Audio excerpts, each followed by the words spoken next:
Custo de vida, emprego e desemprego, cesta básica, tarifas públicas, salário mínimo.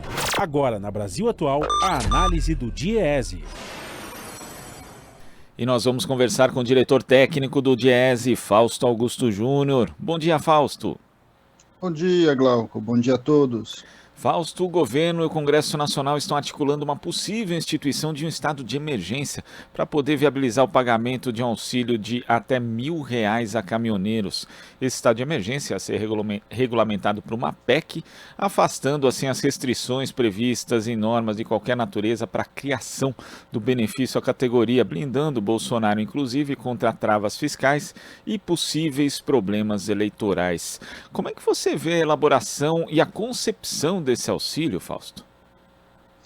Bem, Glauco, a gente vai vendo aí como o governo Bolsonaro vai buscando caminhos para tentar a sua reeleição. São todas medidas tipicamente eleitorais e que, de fato, não enfrentam o problema de raiz dessa questão.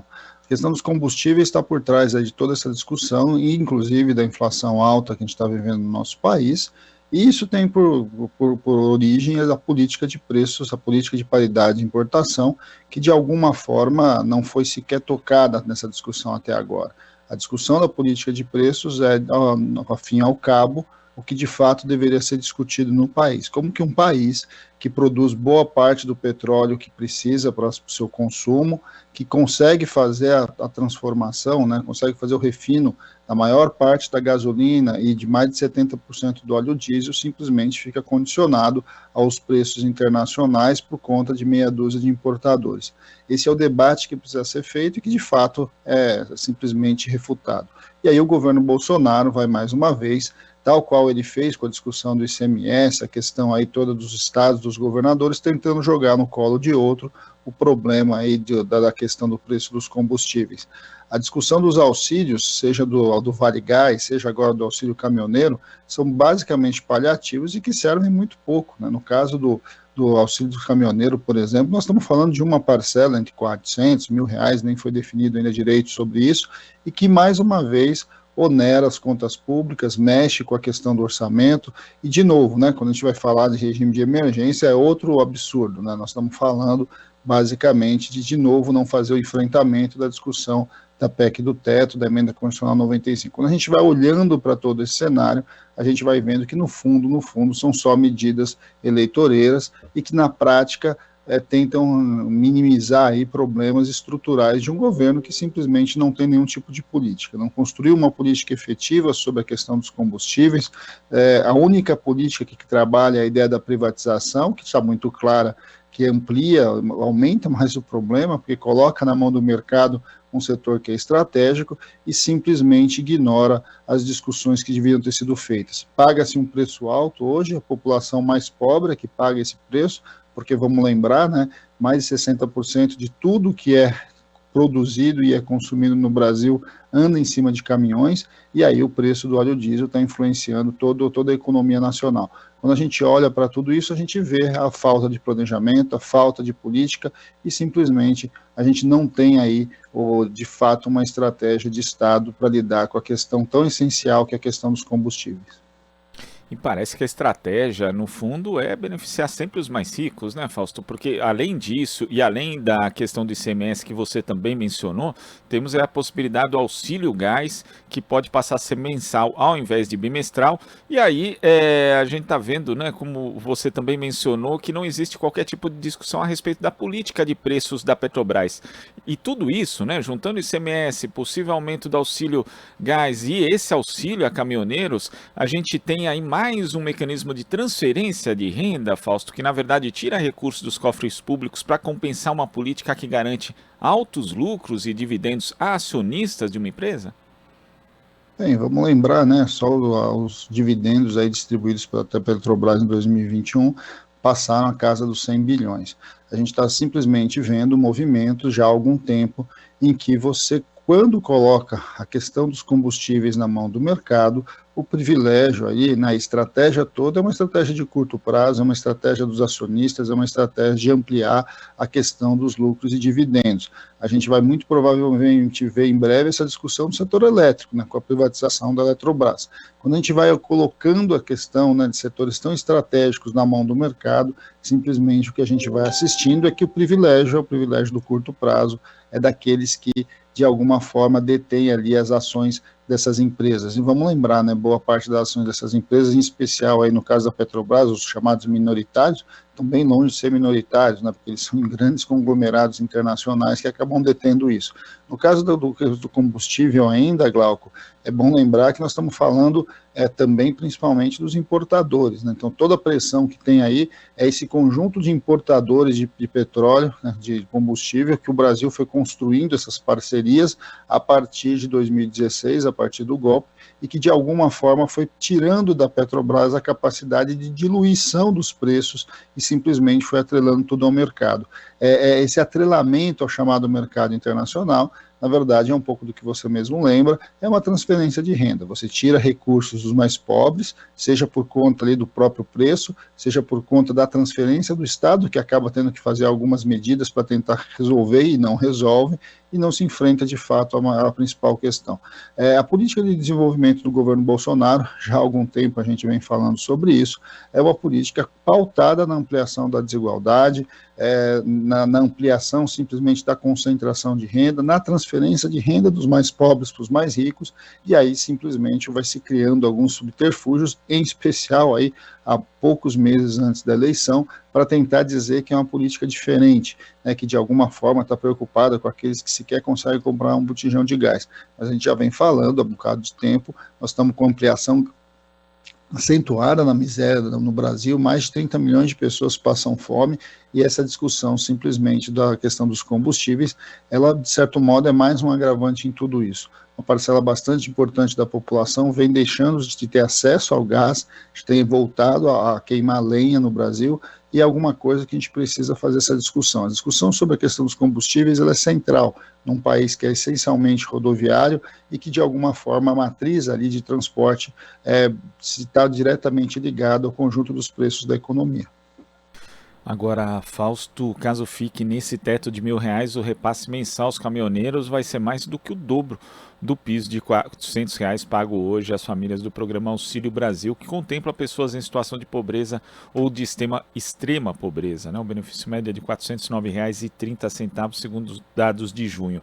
Nós já tivemos uma mudança bastante significativa em termos de conceito de programa social com a migração do Bolsa Família para o Auxílio Brasil, e hoje esse programa tem na fila 2.800.000 famílias, segundo dados da Confederação Nacional dos Municípios.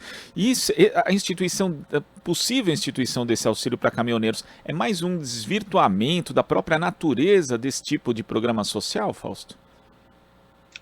Não dá nem para chamar o auxílio caminhoneiro de um programa social. Na verdade, ele é uma espécie aí de compensação aí pela essa alta de preço do diesel. E é um problema, porque ele é bastante ineficiente. Primeiro que não compensa.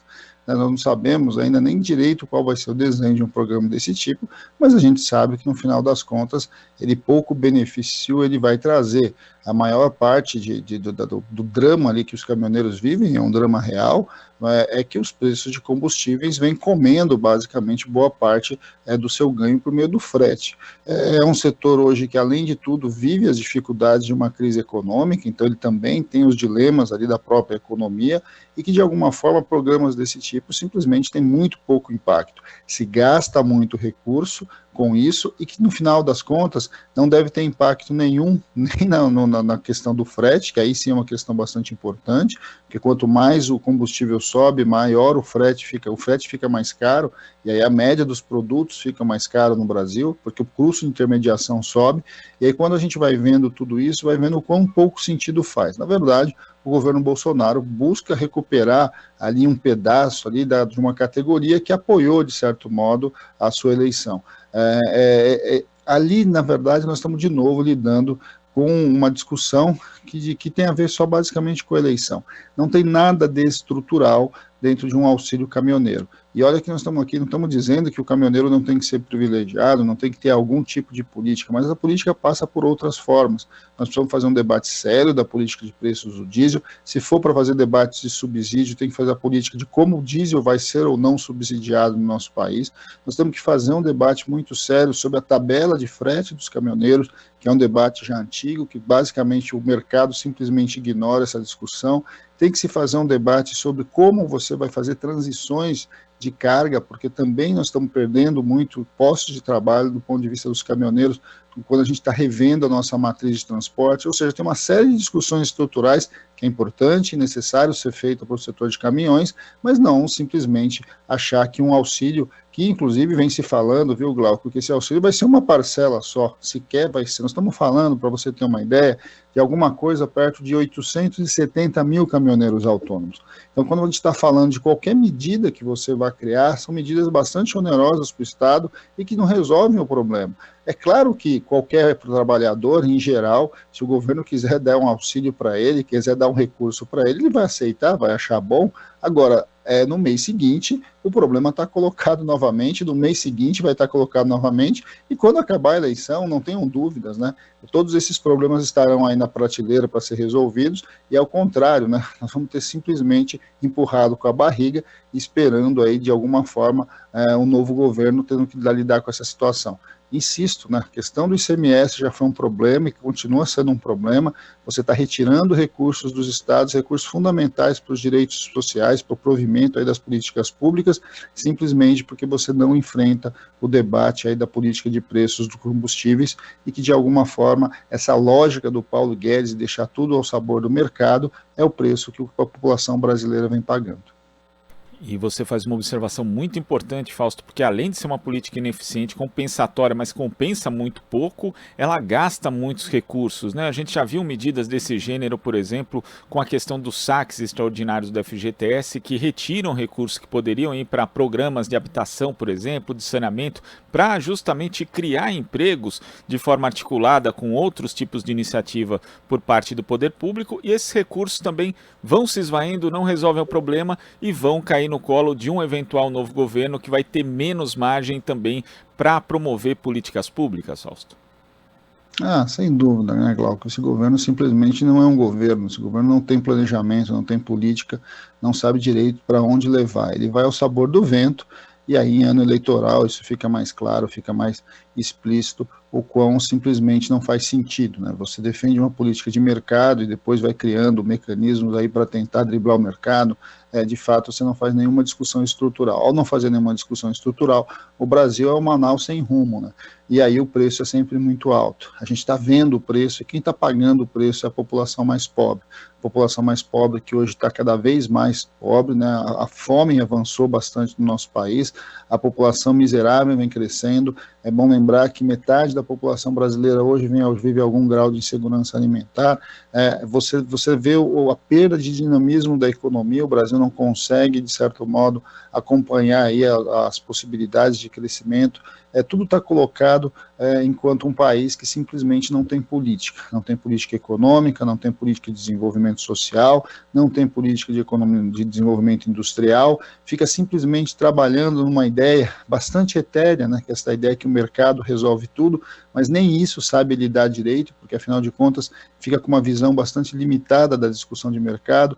De alguma forma o que a gente está vendo aí é um governo que já se esperava, né? Um governo que não tinha plano de governo, que não tinha uma visão clara do que ia fazer e basicamente fica tentando tergiversar, fica tentando ali encontrar culpados para os erros que ele próprio cometeu. É um governo das chamadas fake news, né? Ou seja, uma série de grandes enganações que vão tentando se passar para o conjunto da população brasileira. Essa discussão do Vale Gás, essa discussão do auxílio caminhoneiro é mais uma delas, Glauco.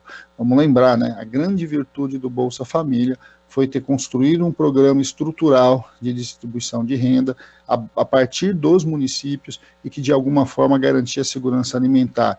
Uma das virtudes do Bolsa Família foi ter unificado programas como, por exemplo, o próprio Vale Gás, que era um programa que existia da época do Fernando Henrique Cardoso. E quando a gente olha para a desmontagem que está acontecendo no nosso país, tudo aquilo que foi construído de maneira mais estrutural, seja do ponto de vista de política social, mas também de política fiscal, está sendo desmontada sob esse governo, sem nenhuma discussão mais efetiva. Basicamente, tudo é o curto prazo, e aí faz muito sentido, né, a própria visão do Paulo Guedes. O mercado é sempre o curto prazo, e o curto prazo sempre tende a concentrar renda. Fausto, muito obrigado pelas suas explicações, a sua análise aqui no nosso Jornal Brasil Atual de hoje. Até a próxima. Até a próxima, Glauco. Bom dia a todos novamente. Bom dia. Conversamos aqui com o diretor técnico do Diese, Fausto Augusto Júnior. Aqui você ouve as notícias que os outros não dão. Jornal Brasil Atual.